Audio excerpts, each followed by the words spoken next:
Hello guys, welcome to आसान सफ़र।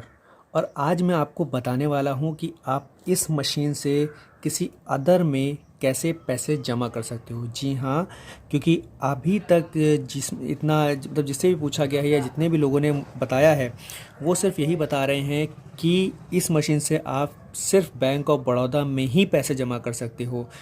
अब कुछ लोग बोलेंगे थर्ड पार्टी डिपॉजिट से कर सकते हैं, लेकिन थर्ड पार्टी डिपॉजिट का जो ऑप्शन है, इसमें जो अकाउंट नंबर डालने का जो ऑप्शन देता है, उसमें सिर्फ आप बैंक ऑफ बड़ौदा का ही अकाउंट नंबर डाल करके उसमें डिपॉजिट कर सकते हो।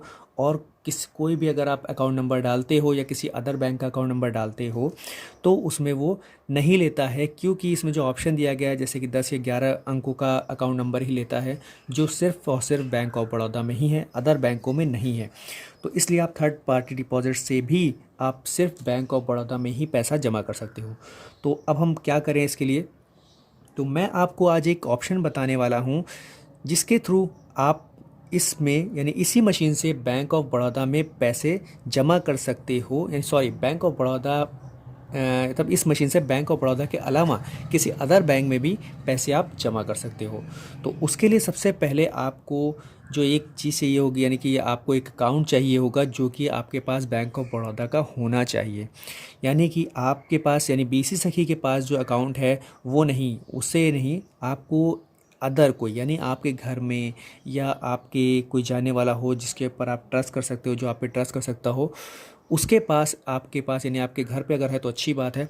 तो उनके पास बैंक ऑफ बड़ौदा का अगर अकाउंट है या फिर आप अपना एक अलग अकाउंट भी खुलवा सकते हो, तो उसको आप अच्छे से यूज़ कर सकते हो इसमें। उसके लिए आपको क्या करना होगा, तो अगर आपके पास अगर बैंक ऑफ बड़ौदा का एक अदर अकाउंट है तो वहाँ से आप एक और फैसिलिटी प्रोवाइड कर सकते हो, जो कि फैसिलिटी होगी कि अगर कोई बंदा आता है कहता है कि मुझे बैंक ऑफ इंडिया है या स्टेट बैंक है, इसमें पैसे जमा करने हैं, तो उसके लिए भी आप काम कर सकते हो।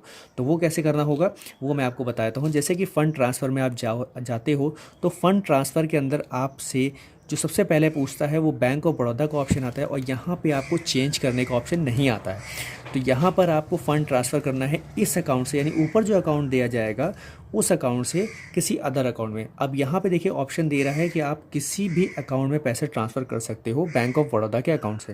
तो यहाँ पे आपको एक बेनिफिट मिल जाता है। तो यहाँ पर अगर आपके पास कोई अदर अकाउंट है बैंक ऑफ बड़ौदा का, तो वहाँ पे आप क्या करोगे, आधार नंबर डालोगे उस अकाउंट का, जिसका भी अकाउंट है, या अगर आपके पास ही कोई अदर अकाउंट है बैंक ऑफ बड़ौदा का, तो वहाँ पे आप आधार नंबर डालोगे, और उसके बाद जो सेकंड यानी कि जहाँ पर आपको ट्रांसफ़र करना है उस बैंक को चुनोगे। यहाँ पर कोई भी अकाउंट आप चुन सकते हो, यानी कोई बैंक आप चुन सकते हो, जैसे बैंक ऑफ इंडिया है या स्टेट बैंक है, कोई भी आप बैंक ऑफ इंडिया मैं चुन लेता हूँ, यहाँ पर सिलेक्ट कर लेता हूँ। अब बैंक ऑफ इंडिया का जिसका अकाउंट है, यानी जहाँ पे मुझे ट्रांसफ़र करना है जिस कस्टमर का, उस कस्टमर का आप आधार नंबर डालोगे और कंफर्म करोगे और अमाउंट भी डाल करके यहाँ पे फ़ंड ट्रांसफ़र कर दोगे। तो इस तरह से आप बैंक ऑफ बड़ौदा के अलावा किसी अदर बैंक में भी अपना फ़ंड ट्रांसफ़र यानी पेमेंट को ट्रांसफ़र कर सकते हो। ये एक ऑप्शन है जिससे आप आराम से किसी अदर बैंकों की भी सर्विसेज आप अपने कस्टमर को दे सकते हो। तो इससे रिलेटेड अगर आपको, इस मशीन से रिलेटेड अगर आपको और भी इन्फॉर्मेशन चाहिए, और भी जानकारी चाहिए, तो आप मुझे कमेंट में पूछ सकते हैं। मिलते हैं अगली वीडियो में। Thank you.